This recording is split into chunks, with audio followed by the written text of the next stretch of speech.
Le chef du Pentagone, Lloyd, a envoyé un message à l'Iran. Don't ne le faites pas. Ne le faites pas.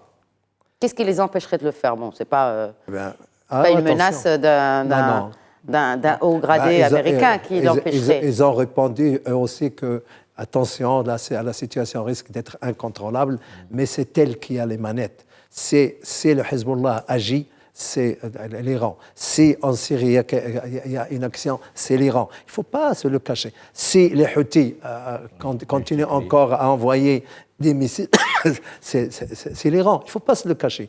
Et il faut que la communauté internationale désigne celui qui tire les manettes dans cette région. C'est-à-dire que quand on voit, c'est-à-dire que certes, c'est humanitaire, les gens sont, mais nous sommes humains avant et après tout, on est solidaires avec ce peuple, avec ces civils, avec ces enfants qui sont tués, avec ces femmes qui sont tuées, avec ces innocents, ils sont loin de tout cela. Mais l'Iran, on ne la voit pas. C'est-à-dire qu'il n'y a personne qui dit, dans une manifestation, c'est à cause de l'Iran et c'est à cause de ceux qui sont en train de mettre de l'huile sur le feu dans ce Madame, on n'a pas besoin conflit. de le dire.